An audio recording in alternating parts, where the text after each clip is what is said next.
नमस्कार दोस्तों, मेरा नाम है मनीष कुमार सिंह और आप देख रहे हैं 4 पीएम महाराष्ट्र। दोस्तों आपको पता ही होगा कि महाराष्ट्र में इन दिनों महायुति यानी कि जो तीनों बड़े दल हैं, अजीत पवार की एनसीपी और एकनाथ शिंदे की शिवसेना और देवेंद्र फडणवीस की बीजेपी, ये तीनों ही दल जो हैं इन दिनों सीट शेयरिंग को लेकर के लगातार बैठकें कर रहे हैं। लेकिन अब खबर निकल के सामने आ रही है कि पहले तो इन तीनों के जो सीनियर्स नेता हुआ करते थे, वो ही एक-दूसरे के खिलाफ बयानबाज़ी कर रहे थे। लेकिन अब खबर ये है कि तीनों प्रमुख नेताओं के बीच में भी ज़्यादा कुछ बन नहीं रही है। अब देखिए कई सारे ऐसे घटनाएँ हुई हैं जो कि उदाहरण के तौर पर कि लोग देख रहे हैं कि ये वजह हो सकती है कि तीनों नेताओं के बीच में भी कुछ चीज़ों पर जो है ऐसा असहमति नहीं बन पा रही है। अब देखिए इन दिनों लगातार अगर आप देखेंगे तो एकनाथ शिंदे की जो शिवसेना है, उनके जो नेता हैं, वो हिंदुत्व के मुद्दे पर बहुत सारे ऐसे बयान उन्होंने दिए हैं, जो कि अजीत पवार को पसंद नहीं आए हैं और अजीत पवार इस बात से खासे नाराज़ चल रहे हैं। और क्योंकि बीजेपी और एकनाथ शिंदे की शिवसेना ये दोनों ही हिंदुत्व के मुद्दे को लेकर के आगे चल रहे हैं, तो कई सारे ऐसी बयानबाज़ी इनके नेताओं की तरफ से की जा रही है, जो अजीत पवार को नुकसान पहुँचा सकती है। उनके जो राजनीतिक खेल है, जिस तरीके से वो कैंपेन कर रहे हैं, उसे नुकसान पहुँचा सकती है और शायद इसी वजह से ये माना जा रहा है कि अजीत पवार जो है वो नाराज़ चल रहे हैं। अब देखिए, सिर्फ़ अजीत पवार ही नहीं, एकनाथ शिंदे की अगर हम बात करें, तो लाडली बहन योजना को लेकर के जिस तरीके से अजीत पवार की तरफ से तमाम कैंपेन किए गए हैं, उनके नेताओं की तरफ से जिस तरह से बैनरबाज़ी की गई थी, पोस्टर लगाए गए थे,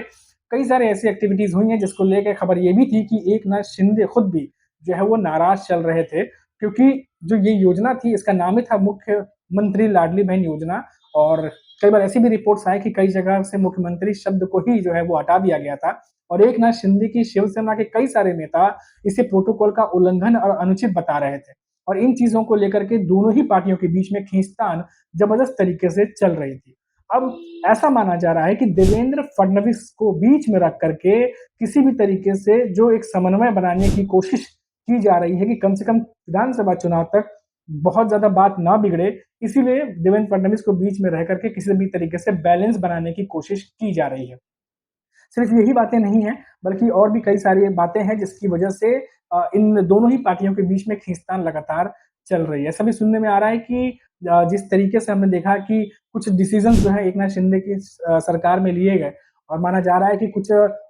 फैसले ऐसे थे जिसमें अजीत पवार और उनके जो गुट हैं, उनके नेताओं से सलाह-मशवरा नहीं किया गया। कई सारे ऐसे फैसले लिए गए जिसकी वजह से अजीत पवार जो है वो नाराज़ चल रहे थे। और इन सब के बीच में जो सबसे बड़ी वजह है वो है सीट शेयरिंग को लेकर के। जैसा कि मैंने आपको बताया कि महाराष्ट्र में इन दिनों सीट शेयरिंग को लेकर के बहुत ही ज़्यादा खींचतान चल रही है और अजीत पवार और एकनाथ शिंदे के बीच में जो इन दोनों के दल हैं, उनके बीच में सीट शेयरिंग को लेके बहुत ही ज़्यादा खींचतान है। क्योंकि बीजेपी एक तरफ तो 150 सीटों पर जो रिपोर्ट्स आ रही हैं कि 150 सीटों पर कम से कम लड़ने के लिए अड़ी हुई है और 150 सीटों पर वो हमेशा पहले भी लड़ी थी और इस बार भी वो लड़ना चाह रही है। और वहीं अगर देखें तो फिर सीटों को लेकर के समझौता सिर्फ 2 पार्टियों को करना पड़ेगा। एक एकनाथ शिंदे की शिवसेना, दूसरी अजीत पवार की एनसीपी। अब इन्हीं दोनों दलों को जो है सीटों के मामले में समझौता करना पड़ेगा। किसी न किसी को तो कम सीटें लेनी पड़ेंगी। लेकिन वो समझौता कौन करेगा, इस पर सबसे बड़ा सवाल अभी इस समय बना हुआ है। क्योंकि एकनाथ शिंदे की जो शिवसेना है, आपने देखा होगा कि लोकसभा चुनाव के बाद से जब कैबिनेट का विस्तार किया जा रहा था, दिल्ली में जब सरकार बन रही थी एनडीए की, उस दरमियान भी एकनाथ शिंदे की शिवसेना के कई सारे नेताओं ने ये बात कही थी कि महाराष्ट्र में महायुति में जो सबसे अच्छा प्रदर्शन रहा वो था एकनाथ शिंदे की शिवसेना का,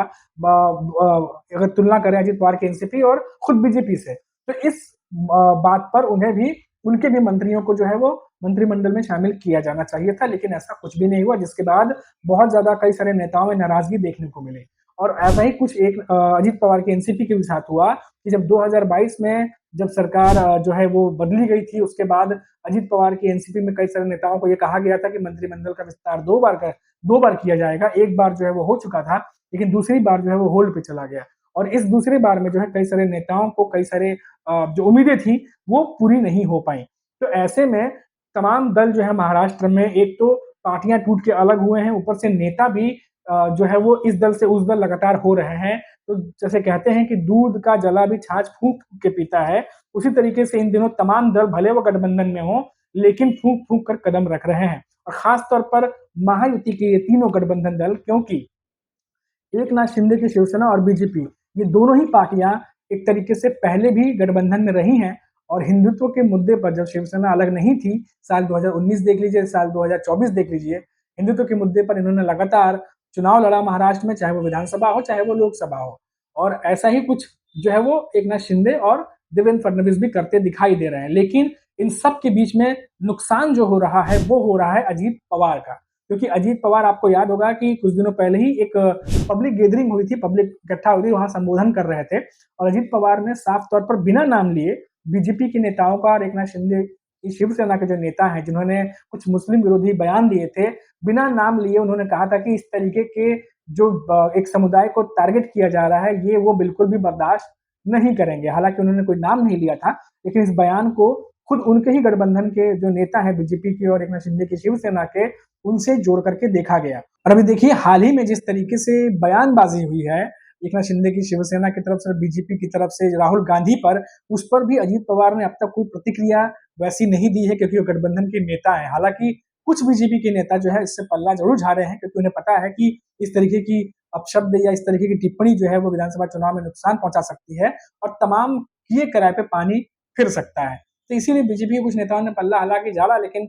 जो कार्रवाई की बात की जा रही थी वो अभी तक किसी भी नेता पर नहीं हुई है। तो ये अपने आप में एक बहुत बड़ा जो है वो सवाल भी खड़ा करता है कि क्यों नहीं हुई। लेकिन जो अजीत पवार हैं उनको लेकर के इतना जरूर है साफ कि अजीत पवार अपनी एक अलग इमेज बनाने की कोशिश कर रहे हैं। उन्हें पता है कि अगर वो बीजेपी और एकनाथ शिंदे की शिवसेना के साथ बहुत ज्यादा अगर वो हाँ में हाँ मिलाते हैं, उनकी बयानबाजी को सपोर्ट करते हैं, तो शायद आने वाले विधानसभा चुनाव में कुछ जगहों से उनकी सीटों को जहां वो जीत सकते हैं, जहां वो पॉसिबिलिटी उनकी दिखाई दे रही है,